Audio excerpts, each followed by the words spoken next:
Yo les trashers, connaissez-vous la différence entre Maya, Aztèque ou Inca? On a tendance à tous les mettre dans le même panier, des temples, des plumes, des sacrifices. Pourtant, toutes ces civilisations sont très différentes. Les Mayas et Aztèques sont au Mexique alors que les Incas sont au Pérou. La civilisation Maya débute en 2600 avant Jésus-Christ alors que les Incas et Aztèques débutent leur royaume autour du XIIIe siècle de notre ère. 3800 ans de différence. C'est comme dire qu'un Suédois d'aujourd'hui et un Égyptien de l'Antiquité, ça va, c'est pareil. Et surtout, ces civilisations précolombiennes, il y en a eu des centaines. Autant vous dire qu'avec tout ça, il y a de quoi trouver pas mal de pépites et d'idées reçues. Alors aujourd'hui, on va parler de ces civilisations pleines de mystères, mais surtout de mœurs étranges.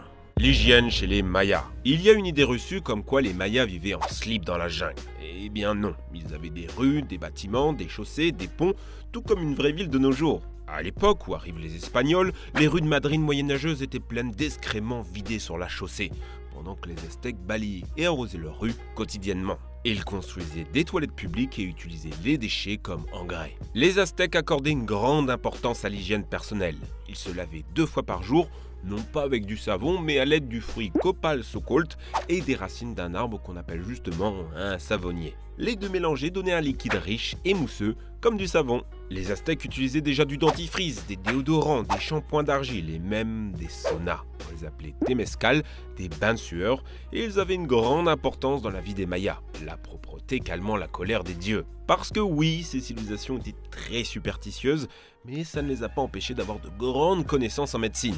Ils connaissaient bien les propriétés anti-inflammatoires, anesthésiques ou antibactériennes des plantes.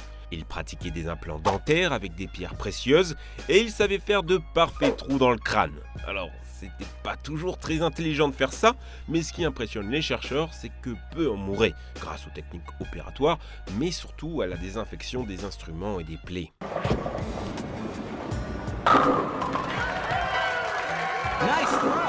Mais bon, ces civilisations sont surtout connues pour leur prise massive de fleurs, cactus, plantes, champignons. Elles servaient pour des rituels comme pour se soigner. La cocaïne était ainsi prise comme anesthésiant pour les plaies, mais aussi comme un médicament qu'on utilisait en suppositoire. Et ils en étaient plutôt fiers, si on en croit les nombreuses gravures à ce sujet, de grosses séances d'énéma d'étranges critères de beauté. Si pour vous l'évolution de la beauté n'est qu'une question de courbe, vous n'êtes pas prêt pour le glamour à la Maya. Ils s'en battaient les cacahuètes de mère nature. Contourner les limites de l'anatomie humaine, c'était un signe de haute catégorie sociale. Déjà, le top du top, c'était d'avoir le front tout plat ou le crâne très allongé. Très allongé. Mais alors comment on fait? Parce que c'est un peu compliqué de se rentrer le front vers l'intérieur. Pour ça, les Mayas fixaient des planches en bois sur le crâne des enfants. Leur squelette était encore malléable et c'était facile de contrôler leur croissance. Mais ça, ce n'est rien à côté de ce qui va suivre. Vous aimez les dents Colgate White toutes carrées? Eux, ils ont des dents décorées, retaillées avec des formes géométriques, voire carrément limées pour être pointues. Beau gosse. Si vous complexez sur votre nez, alors préparez votre machine à voyager dans le temps. Avoir le nez de Cyrano était le top de la séduction. On utilisait carrément de faux nez pour les faire grossir. Pour les yeux, oubliez les yeux de chat d'André Phoenix. Il vous faut loucher. Oui, chez les Mayas, avoir les yeux qui louchent était top tendance. Pour eux, c'était le signe de la faveur du dieu Kinish-Ao, possédant également les yeux croisés. En conséquence, les enfants devaient passer leur journée à fixer des objets suspendus entre leurs yeux, dans l'espoir que cela leur fasse dégoupiller leur bite. Faut dire qu'en termes de modification corporelle, les précolombiens font pas les choses à moitié. Les tatouages étaient très présents, mais pour les faire, pas de petites aiguilles.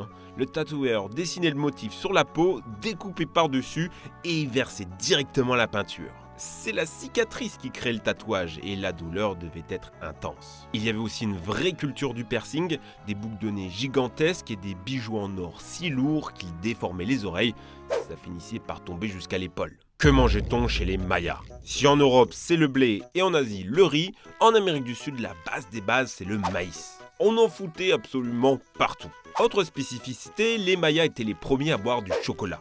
il y a plus de 2600 ans déjà. Alors pas de quoi sembler aller, leur boisson n'avait rien à voir avec notre chocolat chaud moderne. Ils mélangeaient du cacao avec de l'eau, du miel, des piments rouges, de la semoule de maïs.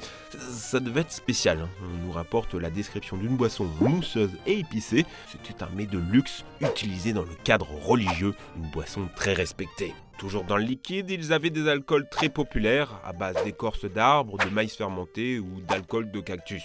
Bien que les Espagnols ont tenté de les interdire, ça existe toujours et c'est super fort apparemment. Pour bien se cramer l'estomac, ils possédaient une sauce tellement forte qu'elle fut nommée la sauce museau de chien. Si épicée qu'elle rend le nez rouge et humide. Ces civilisations n'ont semble-t-il pas été de grosses consommatrices de viande. Il n'y avait quasiment pas d'élevage à but alimentaire. Ils mangeaient principalement de la dinde. Une volaille, si vous ne le saviez pas, elle n'existait pas en Europe, elle a été importée d'Amérique du Sud. On mangeait aussi une viande de luxe, un truc de fine bouche, accrochez-vous bien, du cochon d'Inde. Et ça existe encore au Mexique, vous pouvez même en acheter au marché. Si ça vous ragoûte, dites-vous qu'on mangeait aussi de la viande humaine. Et ce n'est pas une idée reçue. Il y avait vraiment un cannibalisme de masse. Mais attention, il y avait tout un art culinaire à respecter. On cuisinait la viande humaine à la vapeur, assaisonnée sans piment, seulement du sel et accompagnée de tortillas. Nice. Comment s'amusait-on chez les Mayas ? Attention, c'est gore. Ça ne se sait pas, mais les Mayas étaient un peuple très sportif. Le sport national était une sorte de mélange entre le football et le basket. Il fallait utiliser ses hanches pour lancer la balle dans le panier. Et on y jouait très sérieusement. Des arbitres, des sponsors, des spectateurs, mais aussi une sentence pour les perdants, la décapitation. La tête servant de ballon pour célébrer la victoire.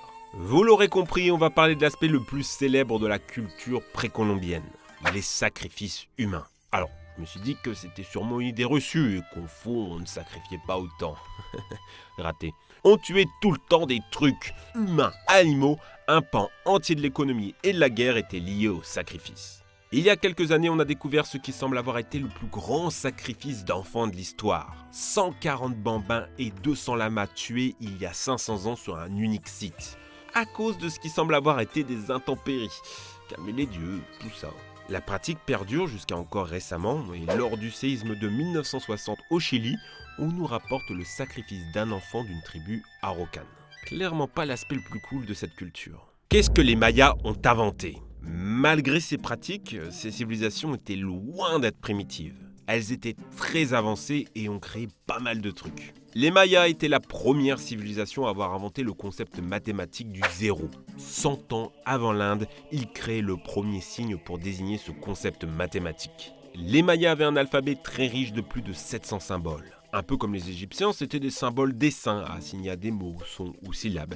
Ils écrivaient même des livres, mais beaucoup ont été détruits par les Espagnols. Certains ont été sauvés, comme le célèbre Codex de Paris, conservé à la Bibliothèque nationale de France. La langue maya n'est par contre pas du tout morte. Certains la parlent et l'écrivent encore aujourd'hui.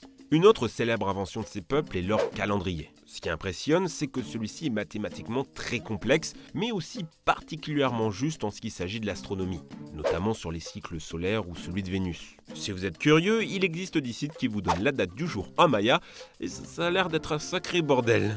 Mais derrière cette technologie, il ne faut pas oublier que les Mayas n'utilisaient ni outils en métal, ni poulies, ils n'utilisaient pas la roue. Tout était fait à dos d'homme avec des outils en bois ou en pierre. Il est par contre faux de dire qu'ils n'ont pas inventé la roue.